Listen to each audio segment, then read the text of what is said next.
믿음은 바라는 것들의 실상이요 보이지 않는 것들의 증거니 선진들이 이로써 증거를 얻었느니라. 믿음으로 모든 세계가 하나님의 말씀으로 지어진 줄을 우리가 아나니 보이는 것은 나타난 것으로 말미암아 된 것이 아니니라. 할렐루야. 찬양받기 합당하신 주님의 이름을 송축합니다. 높고 영화로우신 주님 앞에 우리 감사와 찬양과 영광의 큰 박수 올려드리겠습니다. 아름다우신 주님, 존귀하신 주님, 거룩하신 주님의 이름을 송축합니다. 주님 홀로 영광을 받아 주시옵소서. 네, 하나님의 놀라운 은혜 가운데 우리 한몸이른 포도의 성도들 한번 바라보시면서요, 오늘 이 시간 또 곳곳에 흩어져서 예배하는 우리 글로벌 포도 식구들과 또 영상으로 예배하시다가 오늘 대구에서 또 부산에서 우리 함께 현장 예배 참여하기 위해 이 자리에 오신 분들 계신데요. 우리 한번 서로를 향해서 우리 뜨거운 사랑과 격려와 축복의 박수를 서로에게 보내도록 하겠습니다. 주님의 놀라우신 은혜가 우리 모두에게 있게 되기를 주님의 이름으로 축복합니다. 할렐루야. 사랑하는 여러분, 성령 충만하십시오. 말씀 충만하십시오. 오늘 함께 드리는 이 예배를 통해 그 믿음의 확장을 통해 여러분 인생이 정말 하나님께서 허락하시는 놀라운 성취의 자리로 인도함을 받는 귀한 은혜가 있게 되기를 주님의 이름으로 축복합니다. 자, 우리 옆 사람에게 이렇게 한번 인사하셨으면 좋겠는데요. 당신의 인생의 크기는 믿음의 크기입니다. 이렇게 한번 축복하시겠어요? 네, 그 믿음의 확장이 우리의 인생을 확장시키는 귀한 은혜가 있기를 축복합니다. 여러분이 일본인이 많이 기르는 관상어 중에 코이라는 잉어가 있습니다. 관상용으로 특화된 비단 잉어인데요. 자, 이 코이는 작은 어항에 넣으면 5에서 한 8cm 정도밖에 자라지 않지만 큰 수족관이나 연못에 넣으면 15에서 한 25cm까지 자랍니다. 그런데 여러분, 이 코이를요, 강물에 방류를 하게 되면 90cm에서 1m 20 이상까지 성장한다고 해요. 놀라시는군요. 자, 같은 물고기인데 어항에서 기르면 작은 피라미가 되고 강물에 놓으면 베어가 되는 신기한 물고기입니다. 일반적으로 사람이나 동물은 성체가 되면 길이가 더 이상 성장하지 않지만 코이는 이런 생태계 법칙을 따르지 않습니다. 코이는 성장 억제 호르몬의 분비 조절이 가능하기 때문에요. 물의 양이나 그 수심의 깊이를 확인한 후에 그곳에 맞게 자기 크기를 정한다고 알려져 있습니다. 이것이 바로 코이의 법칙이라고 부릅니다. 여러분, 우리의 인생도 믿음의 크기에 따라 결정됩니다. 여러분, 아멘이세요? 우리가 믿음으로 바라보는 것까지 우리는 자라날 수 있어요. 그리스 격언에 이러한 말이 있습니다. 눈을 감은 사람은 손이 미치는 곳까지가 그의 세계요. 무지한 사람은 그가 아는 곳까지가 그의 세계요. 위대한 사람은 그의 믿음과 비전이 미치는 곳까지가 그의 세계다. 여러분, 믿음은 우리 인생의 세계를 결정합니다. 우리의 이상과 비전이 미치는 곳까지가 우리가 도달할 수 있는 인생의 크기예요. 오늘 말씀은 우리에게 바로 그 믿음에 대해 도전하고 가르치고 있습니다. 히브리서 11장은 흔히 믿음장, 믿음의 전당이라고 불리곤 합니다. 성도들에게 믿음이란 무엇인가에 대한 정의와 구체적 사례들이 기술되어 있기 때문이에요. 자, 히브리서 11장 전체 구조는요, 전제와 예증 그리고 부연으로 나뉘는데요. 자, 오늘 함께 살펴볼 1절에서 2절 말씀이 바로 그 전제로 쓰여진 것입니다. 자, 우리 1절에서 2절 말씀을 같이 읽겠습니다. 시작. 믿음은 바라는 것들의 실상이요 보이지 않는 것들의 증거니 선진들이 이로써 증거를 얻었느니라. 자, 이때 실상이라는 단어는 실체 또는 본질이라는 말로 바꿔볼 수 있는데요. 자, 그러니까 1절의 말씀의 요점은 하나님께서 약속하신 미래를 그려볼 때 우리는 믿음을 통해 미래를 현재적 실체로서 경험한다라는 거예요. 우리의 믿음이 아직 성취되지 않고 실현되지 않는 일들의 실상이라는 거죠. 여러분, 미래는 믿음을 통해 현재적 실체가 됩니다. 믿음이 미래를 실체화해요. 자, 그러니까 이것을 바꿔 말하면 지금 나의 믿음이 곧 내 미래의 가능성이 되는 거죠. 아니, 더 직접적으로 말해서 믿음은 곧 잠재적인 미래예요. 여러분, 이 말씀은 한편으로 참 두려운 말씀입니다. 결국에 우리의 믿음이 준비되어 있지 않는 한 우리의 미래는 너무나 불안한 시간이기 때문이에요. 자, 앞서 1절의 말씀을 원어로 확인해 보면요. 이 구절에서 핵심이 되는 말은 실상으로 번역된 휘포스타시스와 증거라고 번역된 엘렌코라는 말입니다. 휘포스타시스의 어원적 의미는 본래 아래에 서 있다라는 의미인데요. 휘프와 히스템이라는 두 단어가 합해진 합성어예요. 그러니까 이 뜻은 아래 플러스 받침이라는 의미입니다. 자, 그러니까 여러분, 이 둘의 합성어의 의미가 뭐가 되는 거죠? 아래에서 받치고 있다는 거예요. 자, 이것이 AV 여기에 영어로는 substance라고 번역되어 있습니다. 이 substance는 두 단어의 라틴어 단어가 합쳐진 것인데요. serve와 stance가 합쳐진 것으로 이 역시 아래에 서 있다는 의미가 됩니다. 그러니까 이 어원으로부터 기초, 토대, 실상, 실체, 본질, 실현 등등의 단어들이 이제 파생된 거예요. 그러니까 이 말은 소유권의 토대가 되는 어떤 등록증이나 권리 증서를 뜻하기도 했습니다. 그러니까 지금 믿음은 바라는 것들의 실상이다라는 것을 조금 더 날 것으로 표현해 본다면 믿음이 우리가 바라는 것들 아래에서 이것들을 바치고 있다라는 것이죠. 이 모든 것들을 바치고 서 있는 것이에요. 자, 여러분, 그렇다면 우리가 이 말의 의미를 조금 달리 생각해 보자면요. 지금 바라는 것들이 어디 위에 올려진다는 거죠? 말하자면 하나님의 성취와 응답이 여러분 어떤 기반에 서 있다는 거예요? 믿음이라는 받침대 위에 올려지는 것이죠. 여러분, 그런데 만약에 여러분이 무언가 굉장히 매우 귀한 물건을 어딘가에 올려두려고 한다면, 자, 그것을 올려두기 전에 여러분 뭘 확인하고자 합니까? 뭘 확인하세요? 자, 여러분, 받침대가 얼마나 견고한지를 확인하고자 하겠죠. 세계에서 가장 비싼 도자기가 288억 원의 중국 청화자기라고 하던데요. 만약에 여러분이 그 도자기를 소유하게 되셨어요. 그러니까 이 도자기를 여러분이라면 약하고 균형이 잘 맞지 않는 선반 위에 그냥 아무렇지도 않게 올려두실 수 있나요? 설마 그렇게 하실 거면 그냥 저한테 주시면 돼요. 제가 그거 어디다 올려두지 않고 아주 포대기에 잘 싸고 있다가 팔아서 교회를 짓도록 하겠습니다. 여러분, 우리는 소중한 것일수록 그것을 지지하는 기반이 약하고 견고하지 않다면 결코 그 위에 귀한 것을 올려두지 않습니다.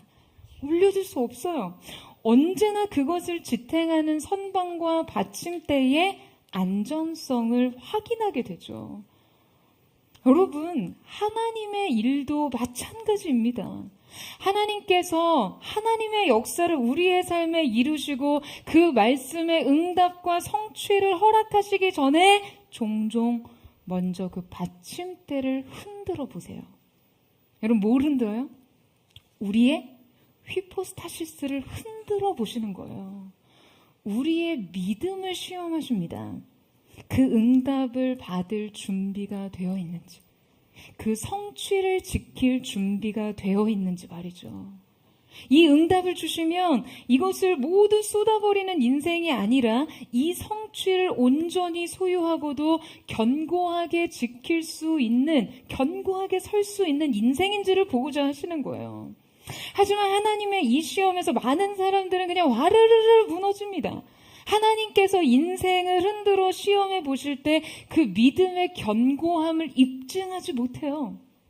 여러분, 여러분의 믿음이 하나님의 말씀과 약속의 성취에 있어 이것을 충분하게 감당하고 소유할 만큼 강하고 견고하기를 소망하십니까? 여러분, 아멘이세요? 여러분, 그렇다면 우리는 먼저 믿음이란 과연 무엇인가를 깨달아야 합니다. 저는 사실 개인적으로 믿음에 대해 설교하는 것을 가장 좋아합니다. 그러니까 하나님에 대한, 하나님을 향한 믿음에 대한 이야기는 언제나 막 저를 흥분시켜요.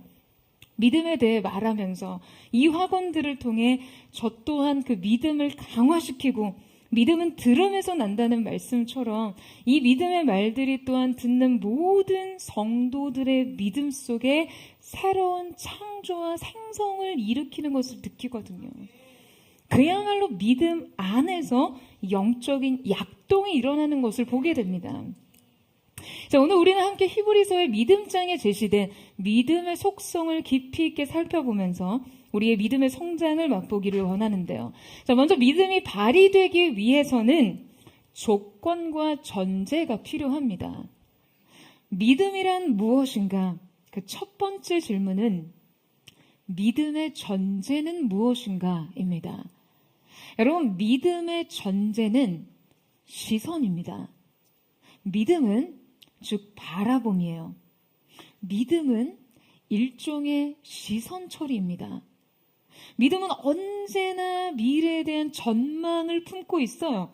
물론 이때 성경에서 바라는 것들이라고 하는 것은요, 우리의 사소한 욕구나 욕심과 바람 혹은 어떤 공상적인 일을 말하는 것이 아니에요. 단지 우리가 지금 마음으로 꿈꾸고 바라는 어떤 세속적인 욕망의 그런 꿈을 말하는 것이 아닙니다.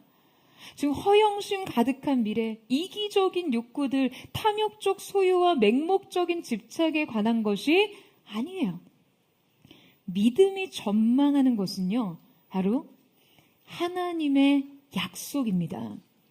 아직 미래에 있지만 하나님이 약속하신 일들에 대한 것이죠. 하나님의 마음과 뜻이 향해 있는 것들과 주님께서 계획하신 것들 말이에요. 여러분이 믿음은 바라는 것들의 실상이라고 하길래 정말 오늘 좀 이 말씀을 듣고 드디어 바라던 일, 올해 이 결혼을 좀 하나 했는데 갑자기 좀 김이 된다. 이제야 내 집 마련, 소원 성취하는 비결을 터득하나 싶었는데 이 바라는 것들이 내가 원하는 소망과 바람이 아니라 하나님의 뜻과 계획이라고 하니까 설교 시작부터 흥미를 좀 잃어버리신 분 계신가요? 여러분, 우리가 바라보는 것은요, 맹목적인 욕심과 이기적인 욕망 그 이상이 되어야 합니다. 우리는 가장 위대한 꿈, 하지만 동시에 가장 안전한 꿈, 그리고 보장된 꿈을 꿔야 하는 것이죠. 그 꿈은 최종적으로 하나님의 약속과 뜻하심 위에 있습니다. 여러분, 하나님의 약속은 언제나 제 인생의 매 순간에 화두고 저의 인생의 결정적 키워드이고 저의 사역의 명확한 방향성이었어요. 그 주님을 만난 이후에 그분이 역사하시는 방식과 비밀을 하나씩 이해하기 시작하니 저는 이 하나님의 약속이라는 것이요, 하나님의 역사를 이루어가시는 그분의 방식 안에서 얼마나 절대적인 것인가를 깨닫게 되었거든요. 성경을 묵상하면서 하나님 앞에 쓰임받는 사람들은요, 공통적으로 먼저 그 인생에 대한 부르심과 약속을 받고 그 약속이 이루어지기까지 믿음으로 인내하고 기다리면 결국 그 약속이 성취되었음을 보았어요. 여러분, 어느 누구든 믿음의 사람들의 인생의 대서사는 늘 이렇습니다. 부르심, 약속, 기다림, 그리고 성취 말이죠. 여러분, 성취 그 자체는 사실 우리가 그다지 집착할 필요가 없는 일인지 몰라요. 왜냐하면 이 성취라는 것은 앞서 이 두 가지가 있는 한 영적인 세계에서는요, 그저 자연스럽게 수반되는 것이거든요. 여러분, 하나님은 반드시 그분의 일을 이루시니까요. 아멘이세요? 성취는 하나님 차원의 완성입니다. 다만 이 일에는요, 시차가 존재합니다. 이미와 아직 사이의 시차 말이죠. 그러니까 수많은 믿음의 사람들이 바로 이 시차로 인해서 믿음의 좌절을 겪곤 합니다. 그러니까 믿음으로 바라던 일들이 우리에게 희미해지고 우리에게 현실보다 약속이 흐릿해질 때 말이에요.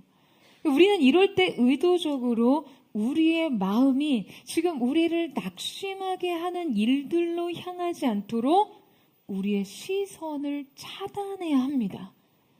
여러분, 이때는요, 보는 것을 차단하는 것이 믿음의 1차적인 결단이 됩니다. 따라서 하나님의 약속과 뜻하심을 향해 우리의 믿음이 작동하기 위해서는 먼저 약속을 향한 시선이 필요합니다. 그러니까 무엇을 선명하게 바라봐야 할지 말이죠. 여러분, 욕망은요, 가장 먼저 보는 것으로부터 시작합니다. 우리가 무엇을 보지 않고 무엇을 간절히 또 구체적으로 원한다는 것은요, 이거 사실상 불가능한 일이죠. 인류 최초의 욕망, 이 선악과도요, 먼저 보암직했기 때문에 먹음직하게 느껴졌죠. 그러니까 이 욕망의 시작은 언제나 시선으로부터 비롯됩니다. 그래서 하나님께서도 우리에게 그분의 갈망을 심으실 때, 그분을 향한 갈망을 심고자 하실 때 그것을 우리의 눈앞에 펼쳐놓으세요. 그것을 바라보게 하십니다. 육신의 눈으로든 영의 눈으로든요. 여러분, 우리는 이렇게 반드시 본 것을 붙잡게 되어 있어요. 그래서 영으로, 육으로 봐야 꿈꿉니다. 하나님께서는 때로 영적으로 보는 것을 넘어 여러분, 이것을 좀 더 확증적으로 보여주시기 위해 그 하나님의 약속을 육적으로도 가시화시키시고는 하셨어요. 여러분, 믿음의 조상이라고 불리는 이 아브라함에게 하나님께서 이 믿음을 강화시키기 위해 가장 먼저 여러분 어떤 경험을 하게 하시나요? 자, 창세기 15장 5절 말씀을 같이 한번 보시겠어요? 우리 창세기 15장 5절 말씀을 같이 한번 읽겠습니다. 시작. 그를 이끌고 밖으로 나가 이르시되 하늘을 우러러 무뼈를 셀 수 있나 보라. 또 그에게 이르시되 내 자손이 이와 같으리라. 자, 하나님께서는 아브라함을 밖으로 데리고 나가 먼저 별을 보여주십니다. 그 하늘에 반짝이는 수많은 별들을 보이시면서 아브라함에게 말씀하세요. 우러러 무뼈를 셀 수 있나 보라. 그 말하자면 한번 세어보라는 거예요. 분명 아브라함은 하나님의 이 명령 속에 별 하나, 별 둘, 별 셋, 그러니까 일단 그 시선 끝을 이 별들에 고정시켰을 거예요. 그러니까 수많은 별들이 마치 하늘에서 쏟아져 내릴 것처럼 반짝일 때 그는 깨닫죠. 하늘의 별들은 결코 셀 수 없이 많다는 것을요. 그러니까 눈에 도저히 다 담을 수 없을 정도로 많다는 것을요. 그는 눈으로 이것들을 생생하게 보았습니다. 그때 하나님께서는 그에게 말씀하세요. 내 자손이 이와 같으리라. 여러분, 생명의 조짐이라고는, 잉태와 출산의 가능성이라고는 전혀 없는 아브라함이 장래에 하나님이 자신의 인생 속에 허락하실 이 자녀들을 꿈꿀 때마다 여러분, 그는 무엇을 떠올렸을까요? 하늘에 쏟아지도록 많던 그 별들을 떠올렸겠죠. 미처 다 셀 수도 없고 눈에조차 담을 수 없던 그 수많은 별들 말이에요. 그가 분명 두 눈으로 보았던 이 반짝임들은 그의 영혼의 깊은 곳에 결코 지울 수 없는 잔상으로 남아 현실적인 능력과 한계가 그를 좌절시키고 그를 낙심시킬 때마다 그를 다시 일으켜 세웠을 거예요. 그 반짝임이, 그 영롱함이, 그 무수함이 기억의 잔상에서 결코 지워지지 않았기 때문에요. 사랑하는 여러분, 우리도 보아야 합니다. 여러분, 무엇을요? 이 약속의 무수한 별들을 봐야 돼요. 하나님의 약속의 성취에 앞서 여러분, 이것을 가시적으로 경험해야 합니다. 여러분, 황무지 같은 여러분의 삶 가운데 핀 장미꽃을 먼저 보세요. 사막 같은 삶 위에 내신 그분의 선명한 길을 보십시오. 변화되지 않는 한 오늘의 현실, 관계, 내 형편, 여러분 눈앞에 이것이 펼쳐져 있을 때 여러분 그냥 그것만 보지 마시고요. 반드시 그 안에 약속하신 성취를 보십시오. 여러분 아멘이세요? 여러분 이 세상에서 우리의 본향을 보시고요. 이 땅에서 천국을 보시고요. 내 옆에 한 사람 속에서 그분의 선하심을 보세요. 좌절된 인생 안에서도 소망을 보시고요. 수치와 모욕 속에서도 회복과 영광을 보십시오. 여러분 이것이 여러분에게 요구되는 믿음의 시선입니다. 저는 저와 여러분 가운데 이 시선의 결단이 있게 되기를 주님의 이름으로 축원합니다. 여러분의 시선을 믿음 안에 가두는 역사가 있기를 예수님의 이름으로 축복합니다. 믿음이란 무엇인가? 두 번째 질문은 믿음의 작용은 어떻게 일어나는가입니다. 여러분 우리의 삶에 이 믿음이 작용을 하면 어떤 일이 일어날까요? 이 믿음의 작용은 실체를 부여합니다. 여러분 불신자들에게 하나님의 말씀에 게시된 모든 것들은요 모호하고 비현실적인 것으로 보여요. 그들에게 하나님의 존재와 믿음은 망상에 불과합니다. 왜냐하면 그들에겐 그것을 지각할 만한 도구가 없기 때문이에요. 매체가 없기 때문이에요. 자, 고린도전서 2장 14절 말씀을 같이 한번 읽겠습니다. 시작. 육에 속한 사람은 하나님의 성령의 일들을 받지 아니하나니 이는 그것들이 그에게는 어리석게 보이며 또 그는 그것들을 알 수도 없나니 그러한 일은 영적으로 분별되기 때문이라. 자, 여러분 육에 속한 사람들은 영적인 일을 볼 수 없습니다. 하지만 영에 속한 이상 영의 일을 분별할 줄 알아야 돼요. 왜냐하면 우리에겐 이것을 볼 수 있는 감각기관이 존재하기 때문이죠. 여러분 두 사람이요 배의 갑판에 서서 먼 수평선을 바라보고 있습니다. 그러니까 한 사람은 아무것도 보지 못했고요. 또 다른 한 사람은 멀리 떨어진 그 증기선의 세부적인 외관을 구체적으로 설명하고 있었어요. 자, 여러분 이거 어떻게 된 일일까요? 바로 앞선 사람은요 그저 맨눈으로만 보고 있었고 후자는 망원경으로 사용하고 있었기 때문이죠. 그러니까 망원경이라는 매체를 통해서 자연적인 시야 밖의 대상을 볼 수 있었습니다. 그러니까 분명 존재하지만 시각 범위 밖에 있어서 볼 수 없던 일들을 지금 이 망원경이라는 굉장히 강력한 유리가 우리의 망각신경 앞으로 이 대상들을 끌어오는 것이죠. 자, 여러분 이처럼 성령님께서는 우리의 영혼에 새로운 영적인 감각을 열어주셔서 우리가 육체적 감각 범위 밖의 일들을 볼 수 있게 하시고 그것들을 영혼 속에 실제가 되게 하십니다. 여러분 이 사실을 믿으세요? 영적인 세계의 일을 분별할 수 있도록 하시는 거예요. 그러니까 육신에 속하지 않은 신령한 것을 감각할 수 있게 하셔서 신령한 세계에 지금 존재하는 그분을 보고 믿고 이 영적인 실제를 붙잡고 살아가게 하시는 것이죠. 그 믿음은 모호하고 비현실적이고 아예 존재하지 않을 것 같은 세계를 시각화하여서 실체를 부여하는 거예요. 여러분 그래서 이 믿는다는 것은요 보는 행위와 매우 닮아 있습니다. 믿음을 강화한다는 것은 영적 세계의 일들을 계속해서 주목하고 바라보는 것, 그려보는 것과 매우 닮아 있어요. 여러분 우리는 영으로든 육으로든 반드시 본 것을 붙잡게 되어 있습니다. 본 것을 확신하게 되어 있어요. 그래서 우리는 집요하게 바라보되 여러분 이 바라보는 것을 우리 안에서 실체화해야 합니다. 여러분 아멘이세요?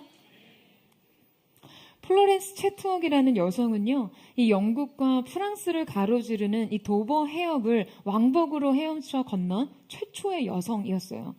그녀는 34살의 나이에 또다시 산타 카탈리나 섬에서 캘리포니아 해안까지 수영으로 횡단하겠다는 목표를 세웠는데요. 1952년 이 7월 바다는요, 마치 얼음처럼 채워진 욕조같이 차가웠고 안개는 너무나 짙어서 그녀를 호위하는 보트마저 이 시야에 들어오지 않았습니다. 근데 그럴 때 그녀는 이 목표에 도전하여 거침없이 바다에 입수를 합니다. 그러니까 상어떼들이 홀로 남겨진 그녀 주변을 맴돌았고 그들을 쫓아내기 위해 그녀를 호위하는 보트들이요, 이제 그녀 주변에서 다 총구를 겨누고 있는 상황이었는데요. 그녀를 응원하기 위해 이 플로렌스를 뒤따르는 보트 위에서 그녀의 어머니와 트레이너는 이제 얼마 남지 않았다고, 조금만 더 힘을 내라고, 거의 다 왔다라고 소리치며 그녀를 북돋았어요. 하지만 정작 그녀 눈에 보이는 것은 짙은 안개뿐이었습니다. 결국 이 플로렌스는 이 횡단을 포기하고 배 위로 올라오는데요. 언 몸을 녹이면서 그녀는 방송 기자들의 질문에 이렇게 대답합니다. 변명을 하려는 게 아니라 육지가 보이기만 했어도 전 끝까지 해냈을 거예요 라고 말합니다. 그녀를 패배시켰던 것이 혹독한 추위나 극한의 피로감이 아니었어요. 안개에 가리워 그녀의 목표를 볼 수 없던 것이 문제였던 것이죠. 결국 2달 뒤에 플로렌스는 다시 도전합니다. 자, 그런데 이번에도 똑같이 안개는 그녀에게 지독한 방해가 됐어요. 하지만 이번에는요, 앞선 남성의 기록보다 무려 2시간을 단축시키면서 산타 카탈리나 해협을 헤엄쳐 건넌 최초의 여성이 됩니다. 동일한 바다였고 비슷한 조건의 도전이었지만 이번에는 성공했어요.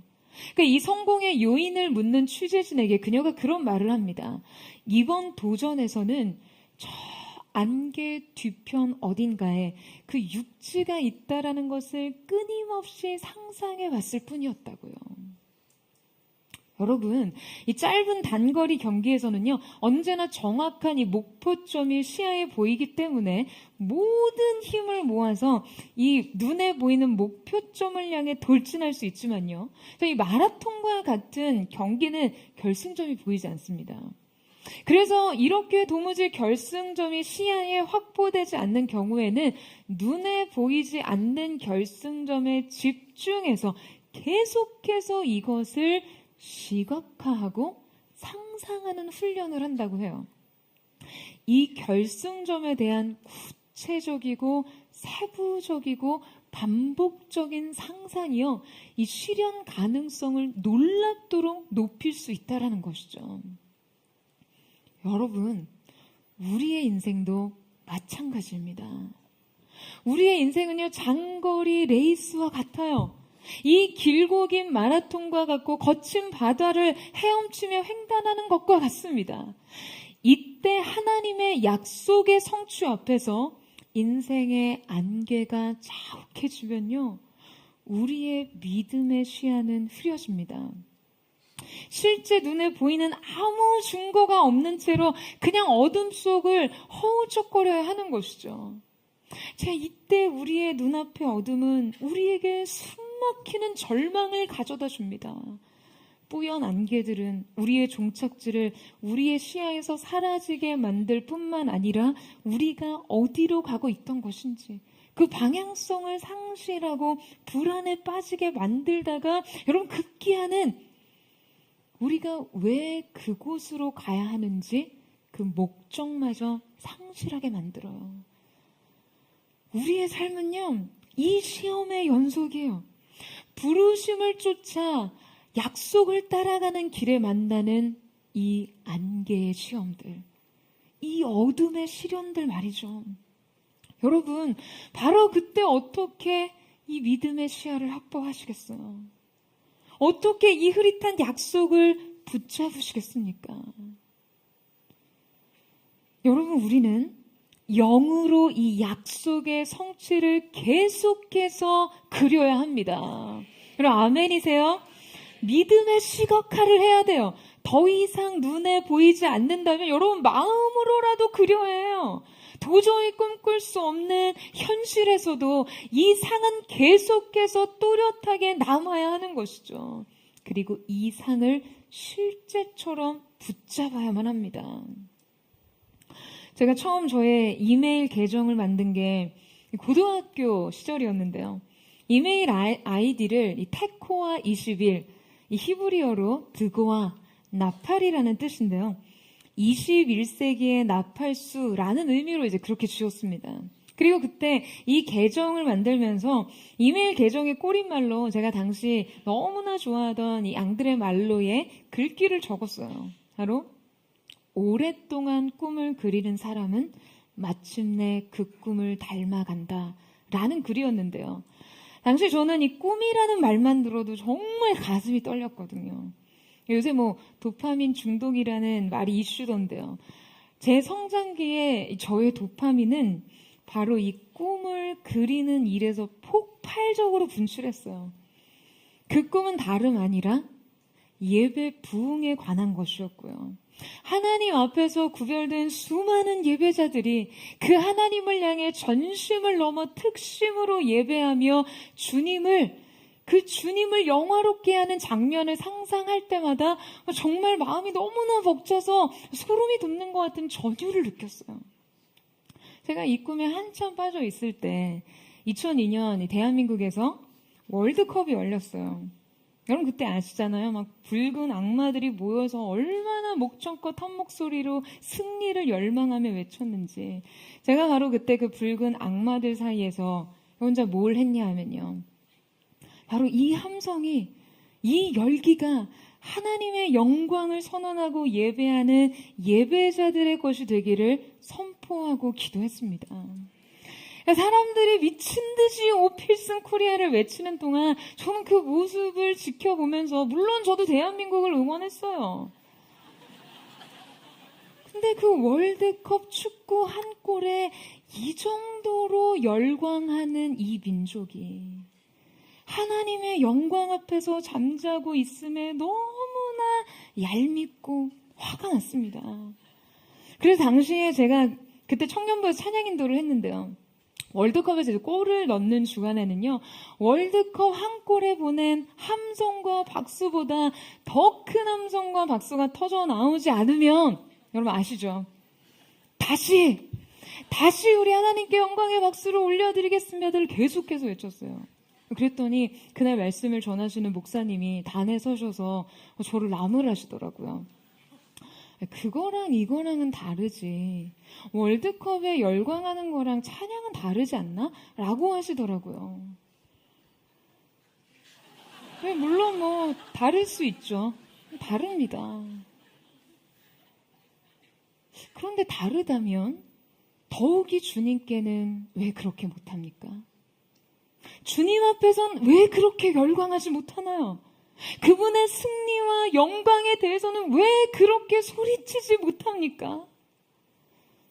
그래서 저는 주로 사람들이 운집한 모습만 봐도요, 정말 강박적일 정도로 그 장면을 예배적 장면으로 전환해서 생각했어요. 그 사람들의 폭발적인 환호, 각수와 갈채가 터져 나올 때마다 그 영광을 하나님께 올려드리는 것을 날마다 그렸어요. 그래서 제가 고등학교 때 혼자 시간만 나면 잠실 주경기장에 가서 잠실 주경기장, 잠실 실내체육관 경기장 안에 그 가득한 회중이 하나님을 향해 환호하고 예배하는 그 상상을 하곤 했어요. 제가 여러분 그 꿈을 얼마나 구체적으로 그렸던지, 막상 제가 그 경기장에 서서 예배 인도를 하던 날 그 꿈이 실제 성취된 것을 보면서도요, 전혀 새롭지 않고 놀랍지 않을 정도였어요. 왜냐하면 그 꿈을 그리던 시절 이미 그 꿈은 저에게 너무나 생생한 실제였기 때문에, 골방의 기도가 열방을 자유케 하는 현장 속에서 살았기 때문에요. 여러분, 하나님의 약속의 성취를 꿈꾸신다면요, 그 꿈을 그려보셔야 합니다. 그리고 그 구체적인 실체를 붙잡으세요. 여러분 아멘이세요? 여러분, 제가 처음 교회 개척을 하겠다고 했을 때 제 주변에서 저를 위해 기도해 주시던 많은 분들이 저랑 이렇게 단둘이 좀 비밀스러운 이야기를 할 기회가 되면요. 언제나 저를 약간 구석에 몰아세우시고는 약간 이 복화술 같은 느낌으로 늘 하시는 질문이 있어요. 교회 재정을 책임져 줄 사람이 있냐는 거예요. 그래도 젊은 목사가 청년 목회만 하다가 개척을 한다고 했으면 누가 큰 재정을 좀 책임져 주는 사람이 있는 건가 하는 그런 마음으로 물어보시는 거죠. 현실적으로는 너무나 애정어린 질문이었어요. 담임 목사로서 교회 개척에 대한 이 재정 부담이 어떤 것인지 걱정해 주시는 거니까요. 그래서 결국 개척 초기에 제가 이 질문을 하도 많이 받아서요. 제가 이거 안 되겠다 싶어서 포드처치에 큰 손을 모시기로 결정을 했습니다. 제가 이 사역 컨퍼런스 때 한번 보여드린 적이 있었는데요. 개척 초기부터 제 지갑에 언제나 가지고 다니는 것이 있었어요. 이거 너무 누추해서 이거 잘 보이실지 모르겠어요. 제 앞으로 수표 하나를 발행했어요. 바로 150억짜리 후원금이 적혀있는 자기압 수표예요. 그야말로 자기압 수표. 제 앞으로 제가 보낸 수표죠. 하도 큰 손을 찾으시길래 제가 손이 크지는 않지만 제 손으로 대신 큰 맘 먹고 적어봤습니다. 비록 저의 좀 이 악필로 인해 좀 초라하기는 하지만 2021년 7월 12일 발행된 믿음의 화폐로 제가 지갑에 늘 가지고 다녔어요. 여러분 물론 이 믿음은요 그저 막연한 바램과 욕심은 아니에요.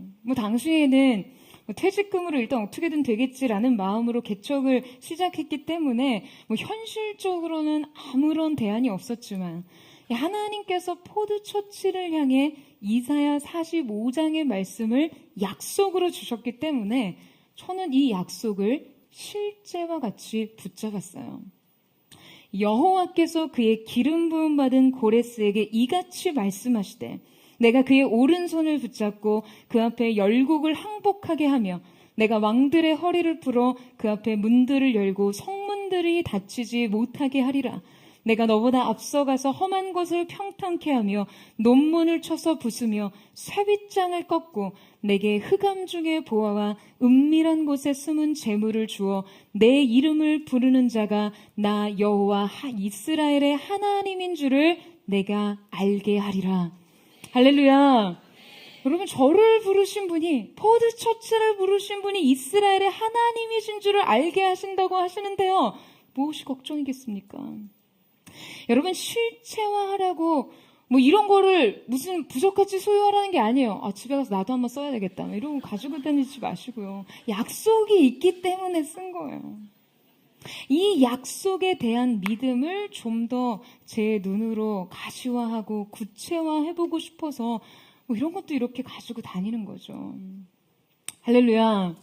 여러분 저를 굉장히 짠하게 보시는 것 같은데요. 믿음의 눈으로 보세요. 여러분 아무리 대단한 재벌이라고 해도 여러분 그중에 자기 지갑에 150억짜리 수표 있는 재벌 있나요? 있습니까? 여러분 그러니까 제가 믿음 안에서 얼마나 부유한 사람입니까? 저 가진 것 없지만 너무 든든해요. 언젠가 이 발행된 수표를 사용하게 될 날이 올 것이라고 믿습니다.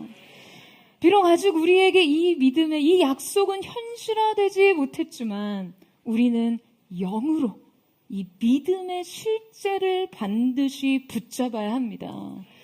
믿음의 싸움은 매 순간 무엇을 보느냐의 싸움과 어떤 것을 실체로 붙잡느냐의 싸움이에요. 여러분은 보는 것을 믿습니까? 아니면 믿는 것을 봅니까? 이것은 믿는 우리들에게 아주 결정적인 질문이에요. 우리는 이 질문을 정직하게 대면해야 합니다. 우리의 현실이 무엇을 말하든 내 능력, 내 한계, 남은 시간, 통장 잔고, 쌓인 부채, 깊어가는 질병, 심화되는 증상들, 멀어진 관계, 회복 불능인 것 같은 상황. 하지만 이 가운데서도 주님의 약속이 끝이 아님을 말하고, 소망을 말하고, 성취를 말하고, 회복을 말하고 있다면 여러분은 그것을 꿈꾸고 그것을 실체로 붙잡아야 합니다. 할렐루야. 아직 오지 않는 장래의 은혜를 아멘으로 받으면 장래의 은혜가 다가오고 있음을 현재 목격해야 한다는 거예요. 그렇다면 이 미래와 현재의 연결은 여러분 바로 무엇으로 가능합니까? 믿음이란 무엇인가? 세 번째 질문은 믿음은 어떻게 작동하는가입니다. 여러분, 우리 주님께는 우리 장래에 필요한 모든 것이 다 있습니다. 여러분, 이 사실을 믿으세요? 그런데 이것들은 주로 우리 안에 조건적으로 성취됩니다. 비록 아직 미래에 있는 것이지만 우리는 이 약속을 통해 장래의 은혜를 볼 수 있는 명철과 지혜를 소유하게 됩니다. 하지만 믿음은 단지 보는 것만으로 끝나지 않습니다. 여러분, 공간 복음에서 믿음은 피스티스라는 명사로 표현이 돼요. 하지만 요한 복음에는 믿음이 피스튜오라는 동사로 쓰여지고 있어요. 여러분, 요한은요 한 번도 믿음을 명사로 쓰지 않았습니다. 언제나 피스튜오라는 동사형으로 기록하고 있죠. 그리고 그 믿음에 대한 정의는 요한복음 11장 나사로를 살리시는 현장에서 극대화됩니다. 그에게 믿음의 정의는 바로 이 돌문을 옮기는 동사로 절정에 이르러요. 믿음으로 죽은 지 사흘째 되는 날 굳게 닫힌 돌문을 굴리는 행위로 말이에요. 사랑하는 여러분, 믿음은 반드시 행위로 표현될 때 성취됩니다. 그렇다면 우리의 삶에서 믿음이 가장 구체화된 행위는 무엇일까요? 가장 결정적 행위 말이에요. 여러분, 믿음의 가장 구체화된 행위는 바로 기도입니다.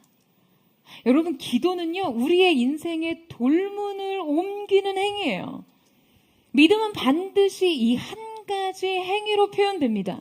그게 바로 기도예요. 여러분, 우리가 바라보는 한, 보이지 않는 실체를 붙잡는 한, 우리는 기도하게 되어 있어요. 기도는 계속해서 우리의 삶의 돌문을 열어 젖히는 것입니다. 기도할 때 우리는 그 안에 냄새나는 죽음이 있는 줄을 알면서도 여러분 돌문을 열어 젖히게 되는 것이죠. 여러분, 그러면 어떻게 됩니까? 나사로가 나옵니다. 나사로를 살리신 예수님의 선언이 결국 돌문을 열어 젖히는 믿음 속에 실체화됐듯이 하나님의 약속은 우리의 기도를 통해 실제화되는 것이죠. 여러분, 도저히 긍정할 수 없고 축복할 수 없는 인생의 어느 부분이 있으세요? 심지어 내 가족을 보면서도, 내 자신을 보면서도 그냥 탄식과 절망과 한숨이 터져 나오는 그 순간 여러분의 돌문을 열어 젖히십시오. 여러분, 기도하세요. 여러분의 입이 축복에 분수되게 하십시오.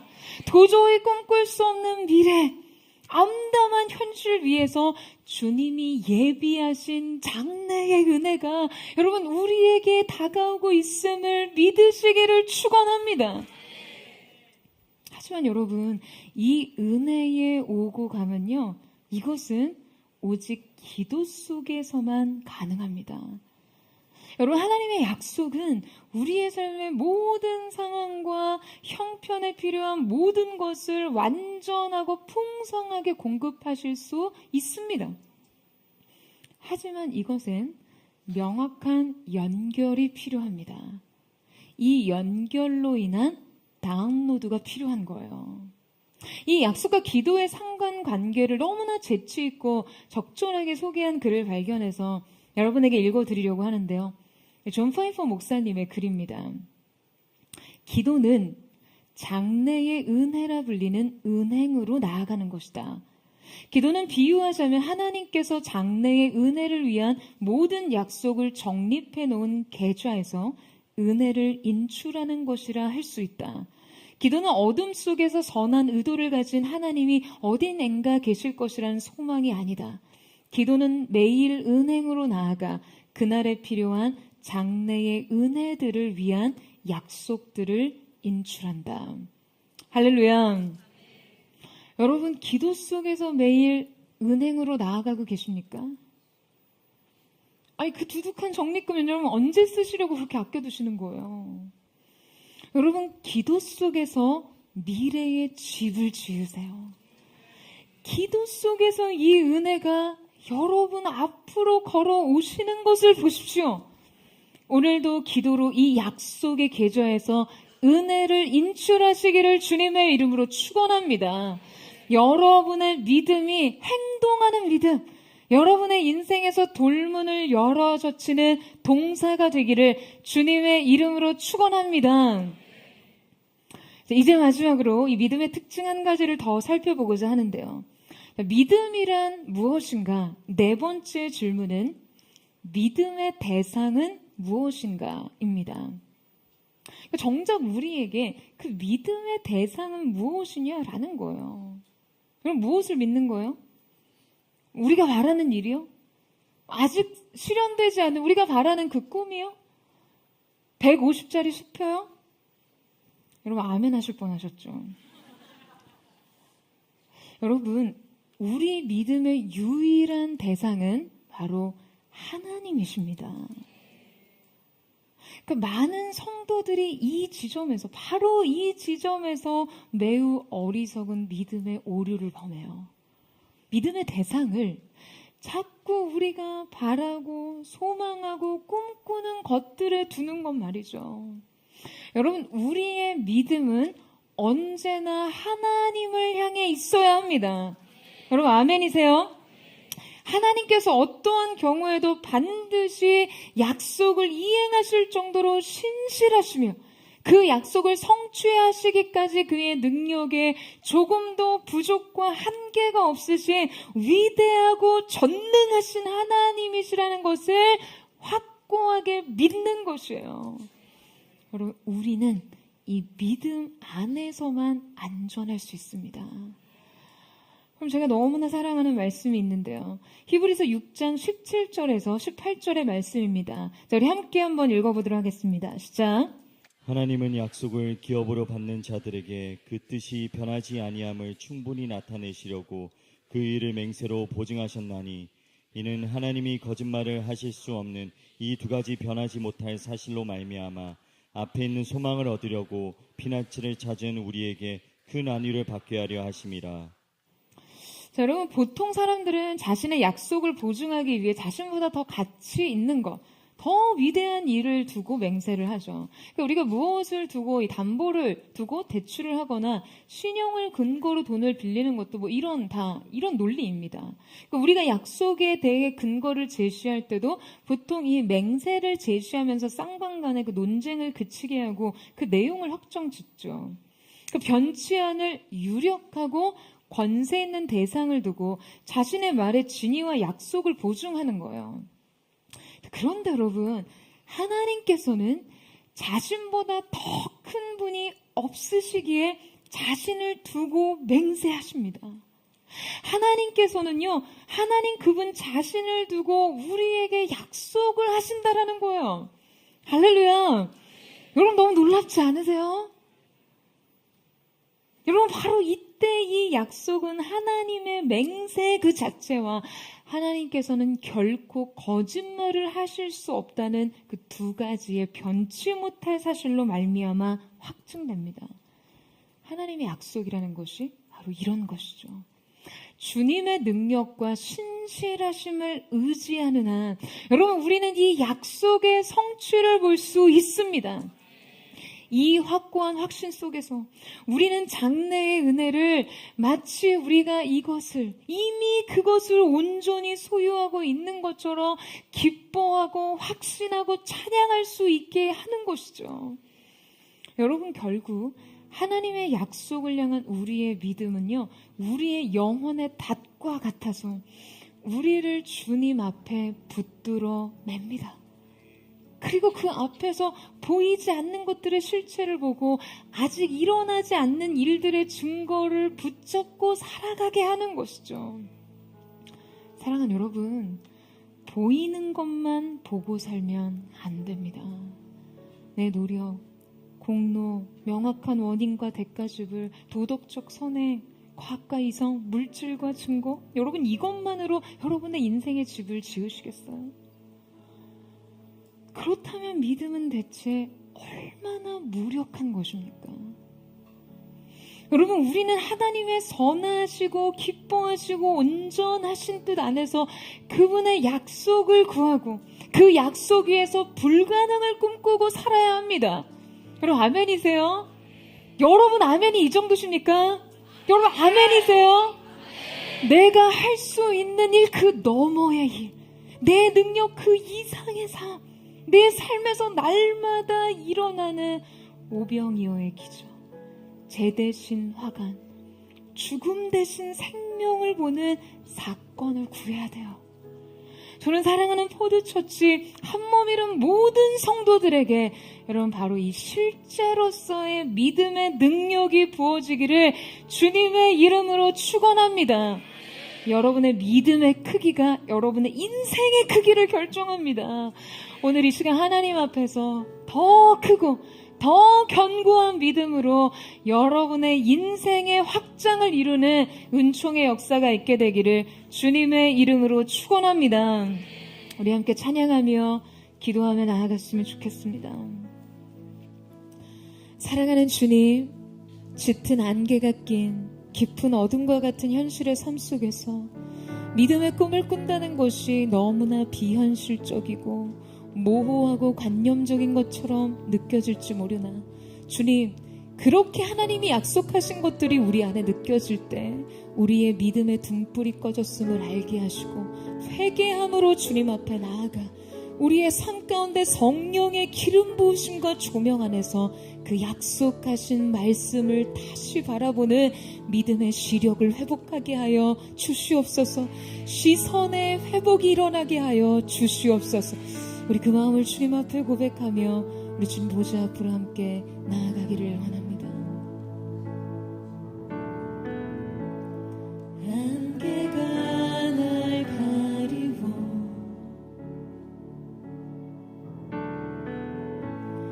내 믿음 흔들리려 할 때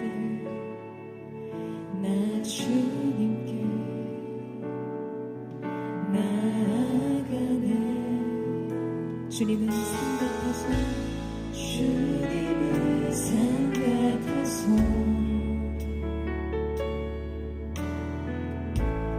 여전히 그 자리에 계셔 눈을 들면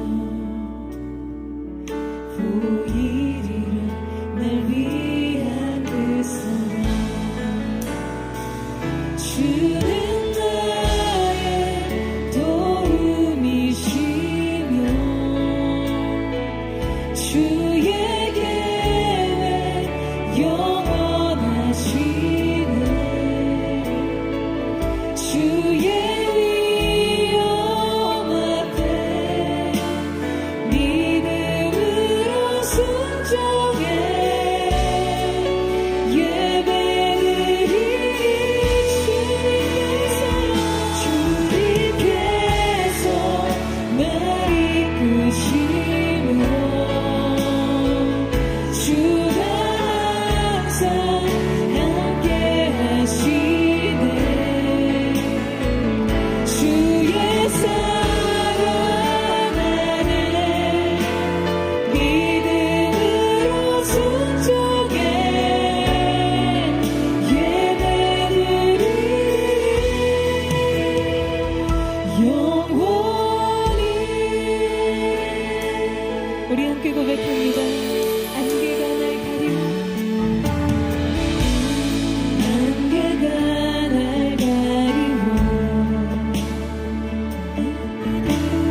주의 사랑하네 믿음으로 순종해. 여러분 주님을 고백하세요. 주님의 도움이시라.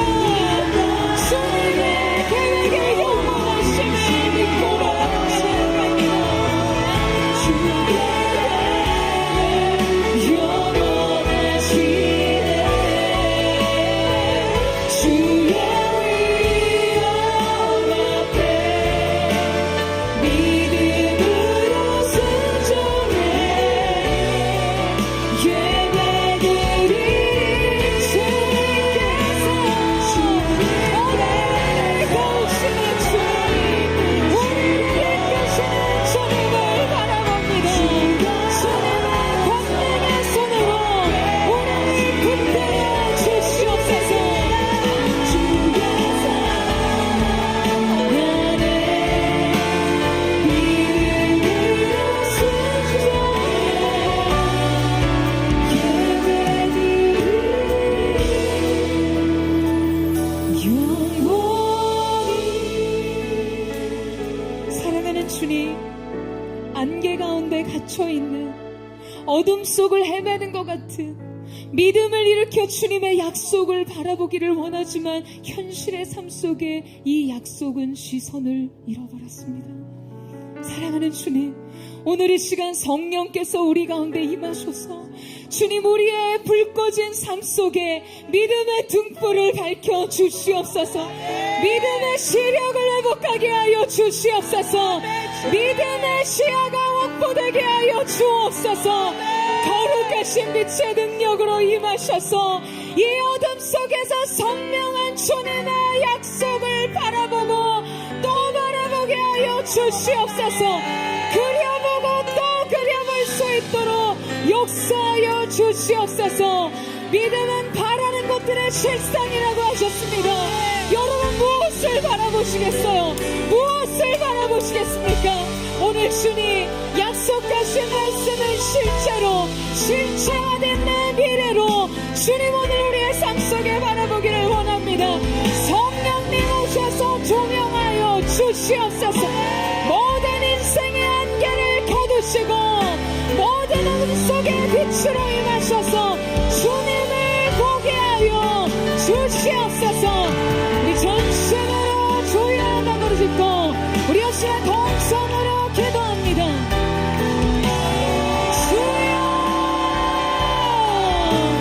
사랑하는 주님, 때로 믿음의 시선을 들고자 해도 인생의 현실의 안개에 우리를 가두며 어둠 속에서 헤매는 마음으로 도무지 발견할 수 없는 약속의 본체 주님의 계획을 찾아볼 수 없는 가운데 있는 때가 너무 많습니다. 사랑하는 주님, 오늘 이 시간 빛으로 임하여 주옵소서.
주셔서 주님의 영광 주님의 영광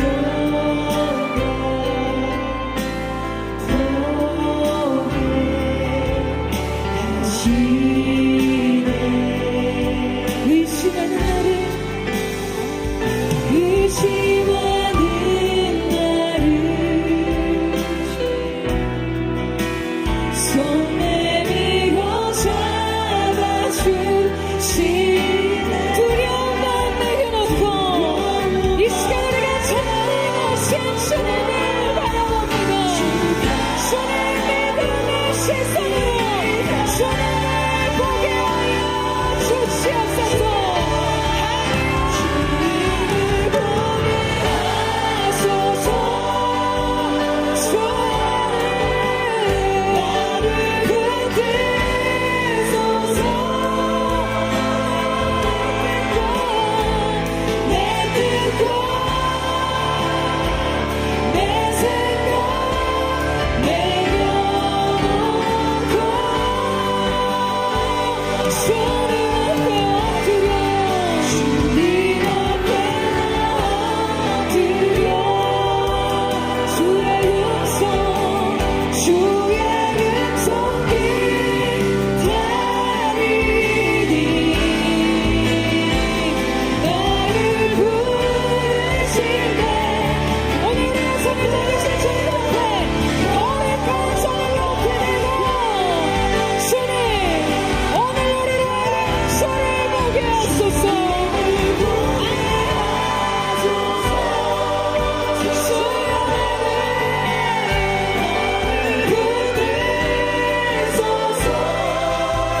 우리의 뜻, 우리의 생각, 우리의 모든 것을 주님 앞에 내려놓기를 원합니다. 오직 주님의 뜻이 이루어지기를 원합니다. 그 주님을 바라봅니다.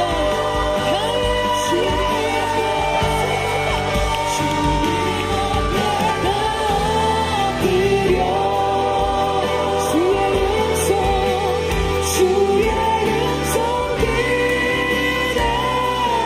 기다리니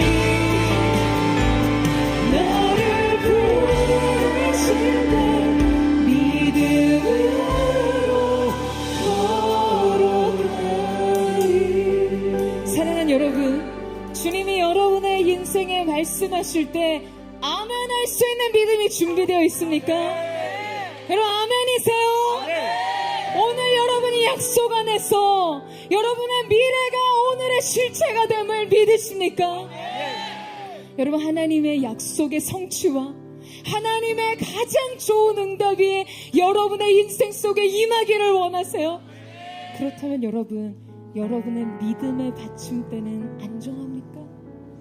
하나님께서 가장 좋은 약속의 성취에 그 가장 선물로서의 응답을 주시고자 하기 전에 그 온전한 가치를 보존하기 위해서 여러분의 인생 속에 그 믿음의 받침대 휘포스타시스를 흔들어 보이실 때, 여러분의 믿음을 흔들어 보이시며 시험하실 때 여러분 견고함으로 그 앞에 서 있을 수 있으십니까?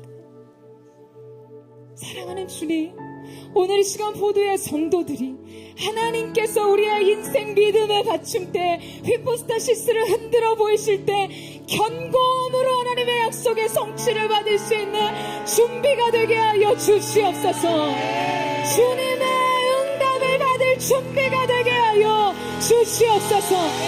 보드처치가 이 시대 하나님의 약속을 견인하는 거룩한 믿음의 공동체로 주님 이 시대를 주님께 이끌게 하여 주시옵소서. 보드처치의 믿음이 온전한 것이 되게 하여 주시옵소서. 여호수아 시대여 일어날지어다. 약속하신 땅을 믿음으로 취할지어다.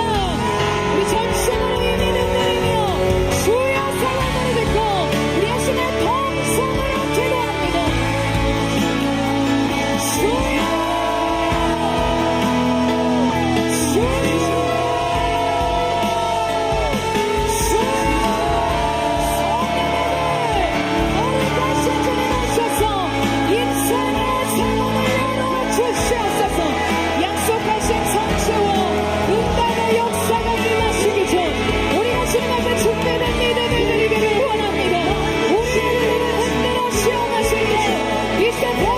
일하시나 주님 앞에 견고한 히포스타시스를 일하게 하여 주십시오.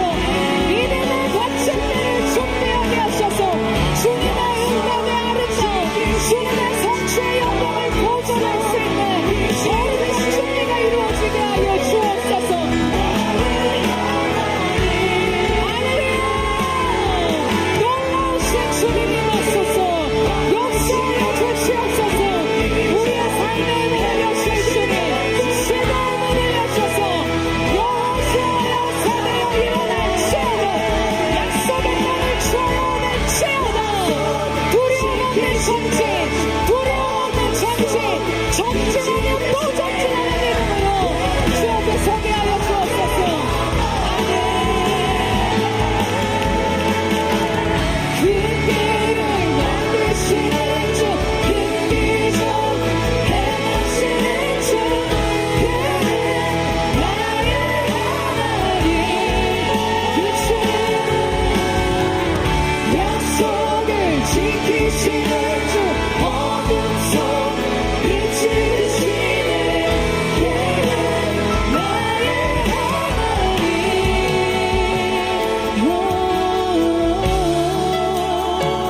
예, 주님이 마셔서 거룩하신 성령님이 마셔서 우리의 믿음을 확장하시고 믿음의 견고한 받침이 예비되게 하여 주십시오. 임하소서. 주님의 임재로 역사하시고 오늘 이것 가운데 은행하여 주옵소서. 할렐루야.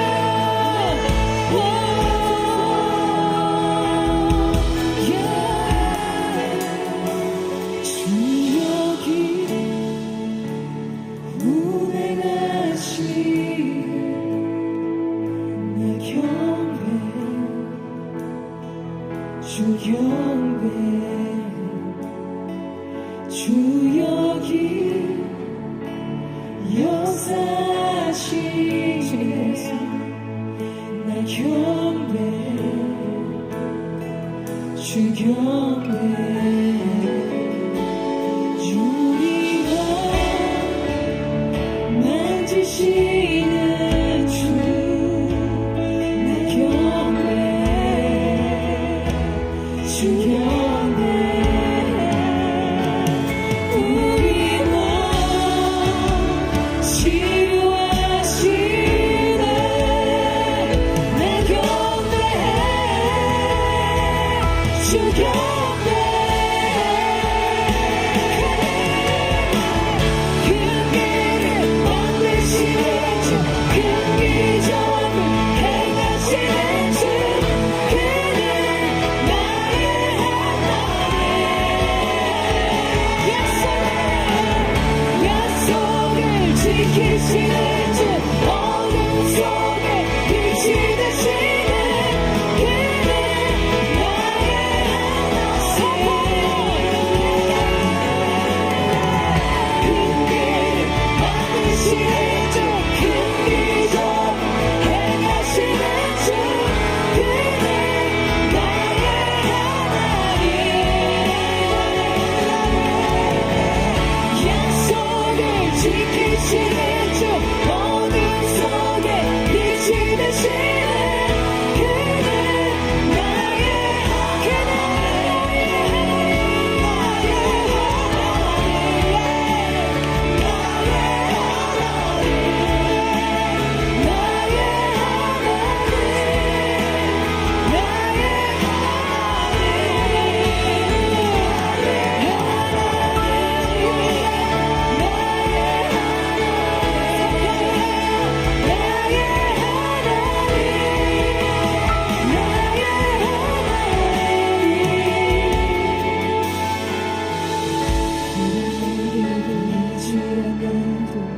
비록 내게 느껴지지 않아도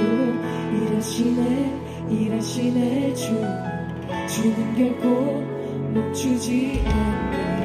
비록 내게 보이지 않아도 비록 내게 느껴지지 않아도 일하시네 주는 결코 멈추지 않네.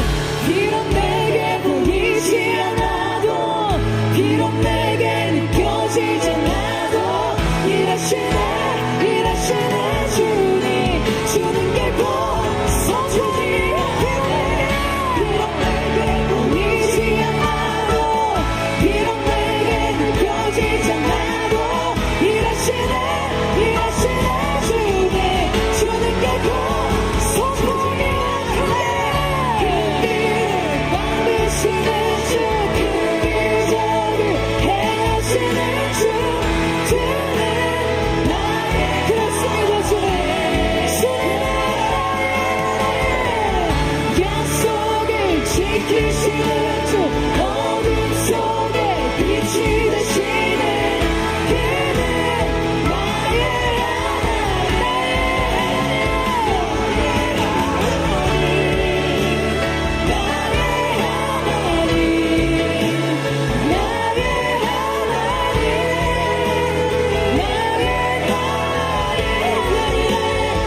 하나님이심을 믿습니다. 위대하신 하나님이 바로 나의 하나님이실 줄로 믿습니다. 여러분 아멘이세요? 기적을 행하시는 하나님이 여러분의 하나님이십니다. 아멘이십니까? 성경에 기록된 모든 역사가 여전히 이 시대 가운데 주님의 성령의 기름 부음 안에 주님을 사모하는 자의 삶 속에 이루어질 줄로 믿습니다. 주님 이 시대 포드처치가 그 돌문을 여는 주님의 교회 되게 하여 주옵소서. 죽은 지 오래된지 알았지만 이 시대와 세대를 향해 나사로야 나오너라 외칠 수 있는 죽음에서 생명으로 제 대신 화관을 얻는 거룩한 믿음의 세대를 일으키는 자들이 되게 하여 주시옵소서. 사랑하는 여러분, 여러분의 믿음의 대상은 무엇입니까? 바라는 것들의 실상이요, 이 믿음을 가지고 여러분 무엇을 바라보세요? 오늘 우리가 하나님을 구하며 나아갈 때 그 하나님께서 우리의 성취가 되어주실 줄로 믿습니다. 오늘 이 시간 여러분의 인생 속에 동일하게 닫혀있는 인생 돌문은 무엇인가요? 이미 사흘이 지났어요. 절망 끝에 절망입니다. 무기력 끝에 침체예요. 더 이상 뒤로 물러설 수조차 없는 침륜에 빠져있는 영혼 같은 우리의 삶의 현장 속에서 사랑하는 여러분, 믿음으로 그 돌문을 여십시오. 여러분의 믿음이 더 이상 명사로 기록되지 않게 하세요. 움직이지 않은 채 박제된 믿음으로 그저 동의하지만 관념 속에 머물러 있는 믿음이 아니라 움직이고 행동하고 선포하고 취하여 얻는 하나님의 나라는 침노하는 자의 것이라 말씀하신 대로 이 시간 전진하며 행군하며 탈환하여 얻기를 원합니다. 인생의 돌문은 열려질지어다. 시대의 돌문은 열려질지어다. 우리의 새 믿음을 주께 드립니다. 새로운 비전, 새로운 약속, 새로운 부르심, 새로운 영광을 향해 전진하기를 원하오니 부으소서. 역사하여 주시옵소서. 우리 주여 세 번의 주여세 동성으로 기도합니다.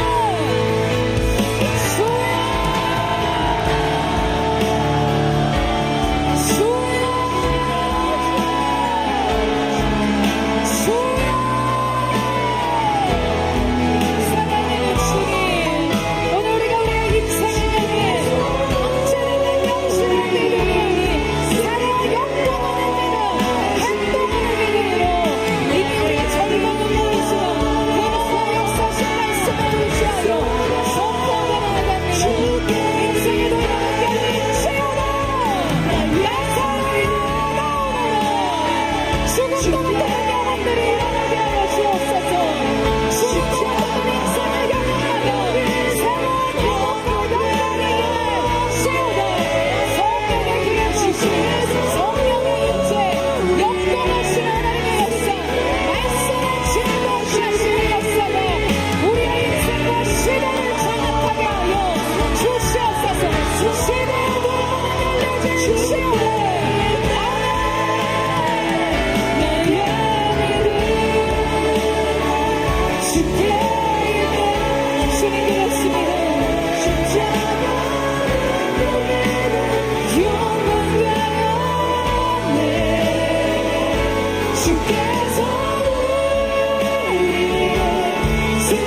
죽음 대신 생명의 사건을 보게 하여 주시옵소서.